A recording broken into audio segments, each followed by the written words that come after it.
Hey everybody, this recording will cover chapter 8 in your textbook, and I'm going to do something that I probably should have been doing for the last 7 chapters, but I just thought about it today. So I'm going to have the e-text pulled up over here on this side and the PowerPoints over here because there's some tables and some videos that I want to show you. If you have the e-text, it might be in your best interest to watch some of the videos. It might not, but it might be. So this is going to talk about, this chapter will talk about differentiated instruction. Later on in the text, they will call it DI, differentiated instruction. I always thought of DI as direct instruction, so I will try not to slip up. So thinking about, the diversity in schools now, right? They're a lot more diverse than they used to be. And one thing to remember is that one teaching method or style is really no longer effective in today's diverse classrooms. There's a lot more diversity in terms of students with special needs, cultural, language, socioeconomic, whatever you want to say, diversity, it's here, right? So the old way of kind of, oh, watch me, this is how I'm going to teach. I'm only going to teach in this one way. It doesn't really work anymore, right? So we want to think about how you can really meet the needs of all your students as best as you can. So curriculum, is defined as courses offered in schools, right? It's kind of the broader view of the overall experience provided to a child by the school, the program included in a particular subject field, or the sum total of experiences afforded school-age children regardless of school sponsorship. Whew, I find the hardest phrases to say. So we want to think about the learning outcomes as well. And then curriculum also includes components that are considered important by society, right? So instruction is how we present the curriculum. So if we think of the curriculum as a program, plan, content, learning experiences, where the instruction is the methods, the act of teaching, the implementation, and presentation, right? So the later chapters in our textbook are going to get more into specific presentation or specific instructional strategies. We're still kind of getting there. I think that starts in either chapter 9 or chapter 10. It starts overall in chapter 9 and then specific strategies in chapter 10. So instruction, again, the process or method of presenting the curriculum. How are you going to present this for your students to reach, again, as many students as you can? So this goes without saying that you have to understand the curriculum that you're teaching, right? So I'm teaching an undergraduate math methods class now, and I had a student say to me, one of the first days, and she said, "Oh, I don't really like math. I don't know how to teach, math kind of thing."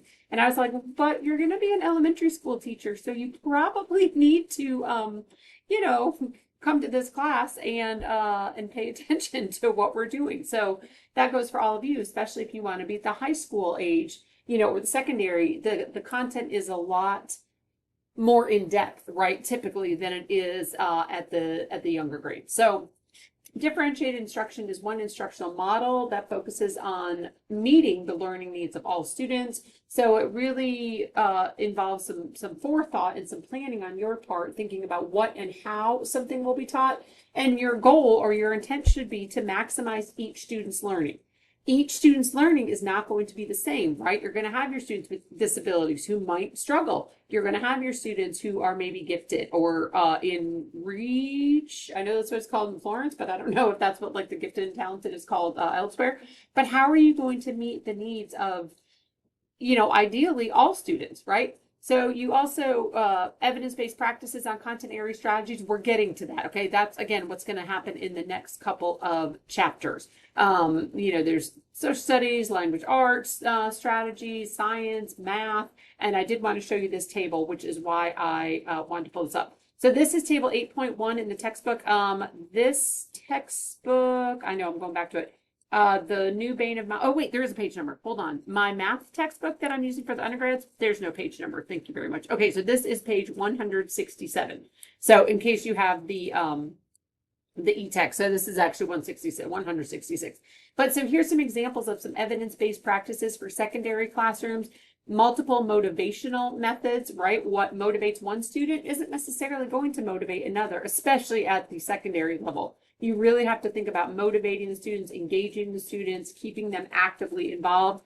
Use informal lessons or assessments, throughout the lessons. Incorporate activities to develop content-specific vocabulary, especially, I can guess, or you can probably guess where I'm going with this, given what I just said I teach in math, right? We have to make sure we're using that content-specific vocabulary because typically your students aren't going to hear math vocabulary anywhere except for in math class, right? We want, in my ideal world, students would be going out on the playground saying, "Ooh, I'm a parallelogram. I'm going to get you," but nobody does that. So I feel y'all should bring that to your students and let them play some like math vocabulary tag or something and record it and share it with me. That's a total aside. But introduce comprehension strategies such as graphic organizers, Frayer models, anything like that. Use writing, again, with a pencil or a computer as a means to encourage learning and teach critical reading skills to use with both print and non-print. Introduce and train in the use of collaborative learning strategies.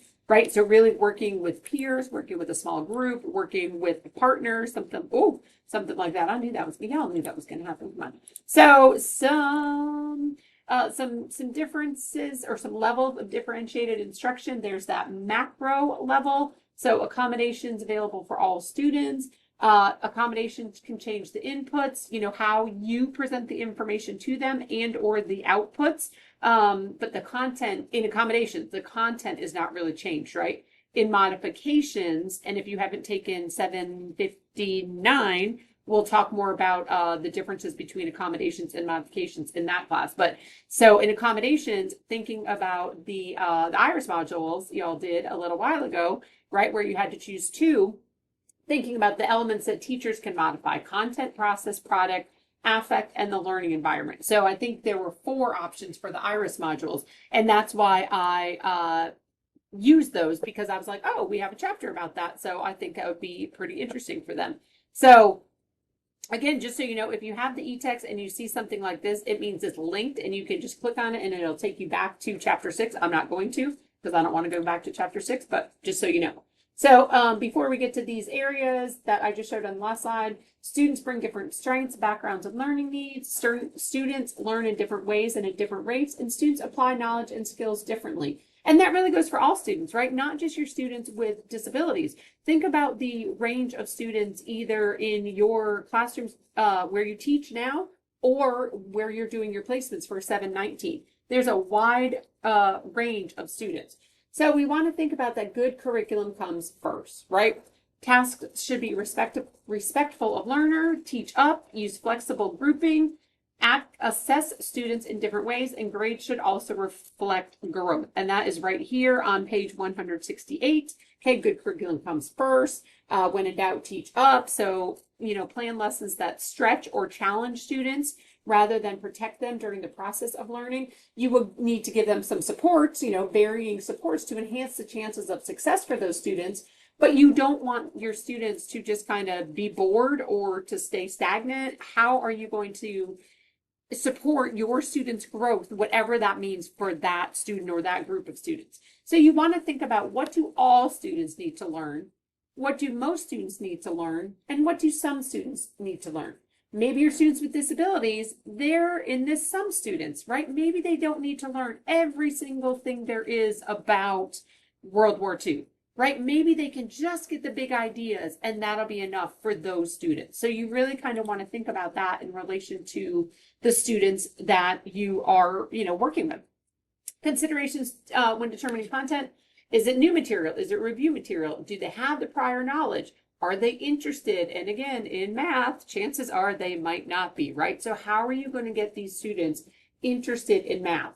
Hey, if there's new, are the concepts new? Because that's different instruction than review material, right? Clarity of concepts in text. Sometimes those texts that the secondary students have to use, they're very challenging, right? Some of them have just so much extra information and they're really not user-friendly, especially for your students with disabilities. So you want to think about that. And if the topics are not clear, how can you help to make them more clear? Okay, so here's some of those ideas that we were talking about. Process. So methods teachers use in instruction. So thinking about the purpose of the lesson, individual needs, how students learn best, and methods for facilitating learning. And again, what can you alter in the process? I wanted to show you this as well. I'm assuming content is, hold please.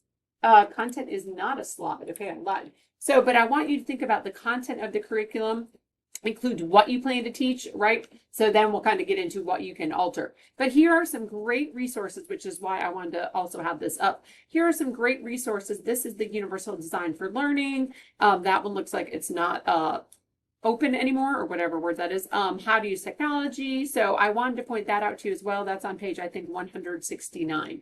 Okay, so process. How are you going to, alter the methods that you're going to use to present the information? Okay, the product. What students learn, understand, and apply, how are they going to show that to you? They might use written work, artwork, oral response, acting out, right? I try to give my students, my undergrad students, choices also. So can you give your students choices? Would that work for them? It might not, but you could try it, right? Over here are some more examples of process. So you might want to look especially at these few pages in the textbook because there are some really great ideas. Some product, there are some, they could develop a rap, rhythm, song, or chant. They could present a mock trial. They could create a photo essay, right? Some students, all students, I should say, have different strengths. Let's try to use those strengths to help them show us what they know. I personally have terrible handwriting, terrible. So let me use a computer, right? Let me just type out my response. But what about your students who struggle with fine motor in general? Well, could they act out their response? Could they choreograph a dance? And again, you're not going to be able to use all of these, but could they design a game? I'm having my undergrad students do that, right? Some of your tech kids, give them a web page or a wiki to design. They would love that. Okay, so then what about affect? How students link thoughts and feelings to class. So we want them to be positive, right? We want them to feel positive about themselves. We want them to feel positive about the class. We want them to feel important and valued and that we are truly happy to see them. When we say, oh, we're so happy to see you, we really are happy to see them. And we also want to provide instruction to challenge each student, again, wherever they are. Okay, so environment. We talked about this. This, I think, applies to the IRIS as well. Space. How is your classroom set up, right? Instructional time, materials available, rules, procedures, all of those things. How can you arrange the classroom to allow students at differing readiness levels, learning styles, and interests to learn and grow? You can control the arrangement of your classroom to some degree, right? You can't move the doors and the windows and stuff like that. But really thinking about how to plan the learning environment, thinking about things like this, the furniture, what can be moved, what cannot be moved, what type of movement in the room is acceptable. Can they stand up? Thinking about what you can alter, and not in a bad way, alter to meet the needs of your students. Okay, so you want to think about, again, respecting diversity, focusing on meeting all the needs, and focus on the strengths and weaknesses of your students. What do I need to know about the students? Do I need to know that Bob and Jenny cannot sit next to each other because they do not get along? Or Bob and Henry, they really like each other too much and they'd be talking all the time, right? So thinking about that. What is the content? How will I teach it? How will I accommodate? And how will I assess? You also want to use flexible grouping if you can, right? Use groups, use cooperative groups. Develop those interpersonal and team skills, differentiated learning opportunities. And you can really be structured about your grouping. Okay, I am very planned. My students don't love it, but I plan how I'm going to divide them into groups in my undergrad class. So differential assessment, well, you want to determine if the learning objectives are achieved and if differentiated instruction is effective. So formative assessment really happens during the learning process and summative really happens at the end of the learning process. I know I'm trying to get through because I know you might not want a second part. There's also differentiated instruction specific content areas. And again, we're going to talk more about this over the next couple of chapters. Support systems, maybe some note taking or guided notes, right? Where there's only a couple keywords that are left out of the notes and they just fill them in. Graphic organizers, I assume we will cover those in a later chapter. And if not, I will do a special PowerPoint about that. Critical information highlighting and maybe some learning partners. Hey, I know that was fast at the end, but please look at chapter 8 in your textbook because I think, again, we're really starting to get into these specific more specific strategies and how to differentiate in the specific content areas. Okay, that was it for chapter 8. I'll see you back for chapter 9.